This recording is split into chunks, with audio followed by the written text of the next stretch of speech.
දන්න සිංහලෙන් කාර්මික ශිල්පය නිවරදිව කියලා දෙන ලංකාවේ අංක එකේ කාර්මික YouTube චැනලය. කාර්මික ශිල්පීන් සියලු දෙනාම සුබ දවසක් කියලා පිළිගන්න SLEC work අපේ YouTube channel එකට. ඉතින් අද වීඩියෝ එකෙන් කතා කරන්න බලාපොරොත්තු වෙන්නේ hot water shower අලුත් වැඩියා කිරීම යටතේ තුන්වෙනි වීඩියෝ තමයි අද ඉදිරිපත් කරන්න බලාපොරොත්තු වෙන්නේ. ඒ කියන්නේ අපි වීඩියෝ මාලාවක් පටන් ගත්තා hot water shower අලුත් වැඩියා කරන වීඩියෝ මාලාවක්. ඒකේ පළවෙනි එපිසෝඩ් එක සහ දෙවෙනි එපිසෝඩ් එකෙන් සම්පූර්ණයෙන් අපි කතා කරා මේ hot water shower එකක් වැඩ කරන්නේ කොහොමද, on කරගන්නේ කොහොමද, ඒ වගේ මේකේ තියෙන ප්‍රධාන කොටස් ටික අපි වෙන වෙනම කතා කරා. ඉතින් අපි දැන් මේ තුන්වෙනි එපිසෝඩ් එකෙන් කතා කරන්නේ මේකේ තියෙන තවත් ප්‍රධාන එක් කොටසක් චෙක් කරගන්නේ කොහොමද, මේකේ ක්‍රියාකාරීත්වය කොහොමද කියලා. ඉතින් මැග්නට් ස්විච් එක සහ ඔයාලා දන්නවා මෙන්න මේ රීඩ් ස්විච් එක අපි මීට කලින් වීඩියෝ එකේදී අපි කතා කරා ඒක චෙක් කරගන්නේ කොහොමද, මැෂින් එක ඔන් කරගන්නේ කොහොමද, ඉතින් මේක දෝෂවල ලක් වුණාම කොහොමද අපි චෙක් කරගන්නේ කියලා. ඉතින් මේ වීඩියෝ එකෙන් කතා කරන්නේ මෙන්න මේ ට්‍රැක් එක පිළිබඳව. ඉතින් ගොඩක් දෙනෙක් මේ ට්‍රැක් එක හිතන් ඉන්නවා සෙන්සර් එකක් කියලා. මේක සෙන්සර් එකක් නෙවෙයි. මේක ට්‍රැක් එකක්. ඒ කියන්නේ මේකේ හීටර් එක වැඩ කරන්නේ මෙන්න මේ ට්‍රැක් එක හරහා. අන්න ඒක තමයි මේකේ තියෙන ප්‍රධාන කාර්ය වෙන්නේ. ගොඩක් දුරට මේ ට්‍රැක් එකේ දෝෂයක් වෙන්න පුළුවන්. එහෙම වුණොත් හීටර් එක වැඩ කරන්නේ නැහැ. ඒ වගේම ස්විච් එක ඔන් කරන්නත් කලින් මේ hot water shower එකට පවර් දුන්නොත් හීටර් එක ඔටෝමැටිකලි ඔන් වෙන්න පුළුවන්. يعني අන්න ඒකත් මේකේන දෝෂයක්. ඉතින් එහෙම වුණාම ඔයාලට කෙලින්ම ට්‍රැක් එක පරීක්ෂා කරලා බලන්න. සමහරලාට විනාඩියක් දෙකක් හීට් වෙලා ඔටෝමැටිකලි ඕෆ් වෙනවා නම් ඒකත් ට්‍රැක් එකේ දෝෂයක් වෙන්න පුළුවන්. ඒ වගේම ප්‍රීසෙට් එකේ දෝෂයක් වෙන්නත් පුළුවන්. ඉතින් අපි බලමු ට්‍රැක් එක කොහොමද පරීක්ෂා කරගන්නේ කියලා. ඉතින් මේ ට්‍රැක් එකට ප්‍රධාන ලයිව් කනෙක්ෂන් එක සම්බන්ධ වෙනවා. ඒ වගේම හීටර් එකට මෙන්න මේ විදිහට පවර් එක යනවා. ඒ කියන්නේ ලයිව් කනෙක්ෂන් එක කට් ඕෆ් වෙන්නේ ට්‍රැක් එකේ තවත් එක් පින් එකක් හරහා. ඒ වගේම ට්‍රැක් එකට සිග්නල් එකක් එහෙම නැත්නම් හීටර් එකේ සෙල්සියස් අගය අපි තීරණය කරන්න නැත්නම් මැනේජ් කරන්න ප්‍රීසෙට් එක කරකවනවානේ. පල්ලෙහා අර මම කලින් වීඩියෝ එකේදී පෙන්වපු ප්‍රීසෙට් එක. ඉතින් අන්න ඒ ප්‍රීසෙට් එක කරකවනකොට තමයි මේ ට්‍රැක් එකේ ගේට් පින් එකට සිග්නල් එකක් ගිහිල්ලා හීටර් එකට ලැබෙන වෝල්ටේජ් එක මෙයා මෙතනදී තීරණය කරගන්නේ ට්‍රැක් එක හරහා. ඉතින් මෙන්න මේ විදිහට ට්‍රැක් එක අපි චෙක් කරන්න කලින් ඔයාලට පුළුවන් මෙන්න මේ විදිහට මේ පයිප්ලයින් එකේ ඉන්ලට් ලයින් එක මේ විදිහට ලොග් දෙක පන්නගෙන ඔයාලට ගලව ගන්න පුළුවන්. මම මේක ගලව ගන්න ඔයාලගේ මේ වීඩියෝ එකේ තවත් පැහැදිලිව පේන හින්දා ට්‍රැක් එක කොහොමද ස්ථානගත වෙලා තියෙන්නේ කියලා. මේ ට්‍රැක් එක සම්බන්ධ කරලා තියෙන්නේ වතුර ගෑවෙන්නේ. කියන්නේ මේ ට්‍රැක් එක හරහා විදුලියක් ගමන් කරනකොට ඇම්පියර් එකක් ගමන් කරනකොට ට්‍රැක් එක රත් වෙනවා. අන්න ඒක මැඩ පවත්වන්න තමයි මේ විදිහට වතුරේ ගෑවෙන විදිහට ස්පර්ශ වෙන විදිහට මේක සම්බන්ධ කරලා තියෙන්නේ. ඔයාලා බලා ගන්න පුළුවන් මම මේ ස්ක්‍රූ යන් දෙක ගලව ගන්නවා. ගලව ගත්තට පස්සේ ඔයාලා බලා ගන්න පුළුවන් මේ ට්‍රැක් එකට තවත් තහඩු කෑල්ලක් සම්බන්ධ කරලා වතුරේ ගෑවෙන්න තමයි ස්ථානගත කරලා තියෙන්නේ. ඒ කියන්නේ ට්‍රැක් එක රත් වෙනකොට වතුර ගමන් කිරීමක් සිදුවන හින්දා මේ ට්‍රැක් එක රත් වෙන එක මැඩ පැවැත්වෙනවා. ඉතින් ඔයාලා බලා ගන්න පුළුවන් හීට් පේස්ට් එකක් දාලා මේ තහඩු කෑල්ලක් එක්ක මෙන්න මෙතන වොෂර් එකක් තියෙනවා. වතුර ලීක් වෙන්නේ නැති වෙන්න මේ පයිප්ලයින් එකට සම්බන්ධ කරලා තියෙන්නේ. දැන් අපි බලමු මේ ට්‍රැක් එක කොහොමද පරීක්ෂා කරගන්නේ, අග්‍ර කොහොමද තියෙන්නේ කියලා. දැන් ඔයාලා බලා ගන්න පුළුවන් අග්‍ර තුනක් තියෙනවා. මේ ට්‍රැක් එක T1 කියලා එක අග්‍රයක් තියෙනවා. ඒ තියෙන මෙන්න මේක. ඒ වගේම මැද තියෙන අග්‍රය T2.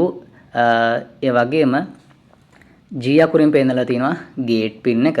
ඉතින් බැලුමට මේ ට්‍රැක් එකක් වල අතර ගත්තට පස්සේ බලා ගන්න පුළුවන් මේ ට්‍රැක් එක නම් කොටු ආකාරයේ තියෙන එකක්.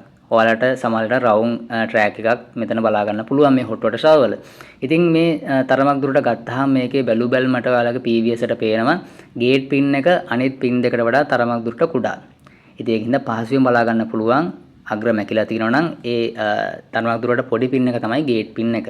ඔයාලා මල්ටිමීටරයක් අරගෙන ඩයෝඩ් රීඩින් එකට නැත්නම් ඩයෝඩ් මනින රේන්ජ් එකට දාගෙන ඔයාලට පුළුවන් මේ ට්‍රැක් එක පිච්චිලාද එහෙම නැත්නම් දෝෂයට ලක් වෙලා තියෙනවද කියලා පරීක්ෂා කරගන්න. ඉතින් මේ විදිහට මල්ටිමීටරයක් ගන්නවා. ඩයෝඩ් රීඩ් කරන ස්කේල් එකට දාගන්නවා. දාගත්තට පස්සේ ඔයාලට පුළුවන් T1 එක සහ ගේට් පින් එක අතර තියෙන රීඩින් එක බලන්න. ඒ වගේම T1 සහ T2 කියන පින් දෙක අතර තියෙන රීඩින් එක බලන්න. ඉතින් මේක ක්‍රියාකාරී තත්ත්වයේ තියෙන ට්‍රැක් එකක්. දැන් මෙතන බලන්න පුළුවන් T1 සහ ගේට් කියන පින් දෙක අතර යම්කිසි රීඩින් එකක් පෙන්වනවා. 26ක් වගේ රීඩින් එකක් පෙන්වනවා. ඉතින් මම ආයි ටෙස්ට් ප්‍රොබ් දෙක මාරු කරලා බලනවා. ඒත් ඒ අගය පෙන්වනවා. ඉතින් මෙතනදී ඔයාලට බලා ගන්න පුළුවන් වෙන්නේ ක්‍රියාකාරී ට්‍රැක් එකක් නම් ඔයාලට රීඩින් එක පෙන්වන්න ඕනේ T1 සහ ගේට් කියන පින් දෙක අතර විතරයි. එහෙම නැතුව අනෙක් පින් වලට මේකේ රීඩින් එකක් පෙන්වන්න විදිහක් නැහැ. ඒ වගේම ඔයාලා මේ ට්‍රැක් එක චෙක් කරනකොට හැම අග්‍රයත් එක්කම බොඩි එකත් එක්ක ප්‍රතිරෝධය පරීක්ෂා කරලා බලන්න. මොකද සමහර මැෂින් වල තියෙන මේ ට්‍රැක් එක දෝෂ සහිත වුණාට පස්සේ හීටර් එකට විදුලිය ගමන් කරනකොට මේ ට්‍රිප් වෙන්න ගන්නවා. හීටර් එකේ දෝෂයක් වෙන්නත් පුළුවන්. ඒ වගේම ට්‍රැක් එකේ දෝෂයක් වෙන්නත් පුළුවන්. ඒ වගේම හීටර් එක ඔන් කරලා පස්සේ තප්පර කිහිපයක් හීට් වෙලා ඔටෝමැටිකලි ඕෆ් වෙනවා. ඒ වගේම මේ ට්‍රැක් එකේ දෝෂයක් වෙන්නත් පුළුවන්.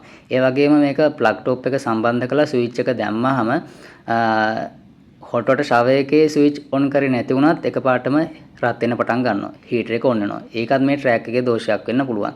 ඉතින් මේ දෝෂ සියල්ලම මේ ට්‍රැක් එක පරීක්ෂා කරන්න ඔයාලා දැන හිටියොත් ඊටම පහසුවෙන් මේ දෝෂය හොයාගන්න පුළුවන්. ඉතින් මේ ගේට් පින් එකට ඊටම පහසුවෙන් වාර එක ඔයාලට හඳුනා ගන්න පුළුවන්. ක්ලිප් එක කුඩා ක්ලිප් එකක් හින්දා ඒ ක්ලිප් එක වෙන මේ ලග් වලට ගහන්න බෑ. ගේට් පින් එකට විතරයි ගහන්න පුළුවන්. මේ ගේට් පින් එකට එන්නේ සිග්නල් එක මම කලින් කිව්වා වගේ ප්‍රීසෙට් එක හරහා. නැත්නම් ප්‍රීසෙට් කියන සර්කිට් එක තියෙන එතන හීටර් එකේ හීට් එක කන්ට්‍රෝල් කරන සර්කිට් එක. අන්න ඒක හරහා සිග්නල් එකක් තමයි මේ ගේට් පින් එකට වයර් එකක් එක්ක ලැබෙන්නේ. ඊට පස්සේ ඔයාලට බලා ගන්න පුළුවන් තවත් වයර් දෙකක් තියෙනවා. ඒ කියන්නේ මෙතන තැඹිලි පාට වයර් එක තියෙන්නේ ඒත් මේකට ගමන් කරන සිග්නල් එකක්. මම අල්ලන් ඉන්න මෙතන දුඹුරු පාට වයර් එක තමයි මම මේකේ T1 කියන ට්‍රැක් එකේ අග්‍රයට සම්බන්ධ කරන්නේ.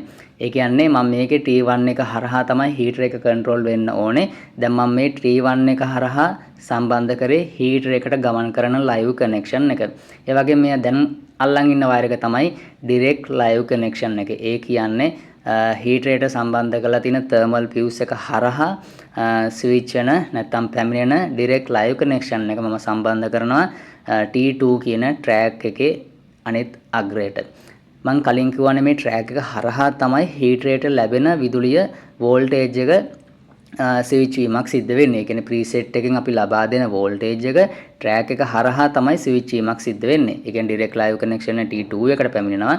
අනෙක් වයර් එක හීටර් එකට ගමන් කරනවා T1 එකෙන්. ඉතින් මම හිතනවා පැහැදිලි වෙන්නේ නැති කියලා. මෙන්න මේ විදිහට තමයි ට්‍රැක් එක පරීක්ෂා කරගන්නේ. කිසියම් ගැටලුවක් තියෙනවා නම් අනිවාර්යයෙන්ම කමෙන්ට් සෙක්ෂන් එකේ කමෙන්ට් එකක් විදිහට පළ කරන්න. channel එක subscribe කරුණ නැති කෙනෙක් කියනවා channel එක subscribe කරලා එකතු වෙන්න. ඔයාලා සිළුම දෙනාට සුබ දවසක්.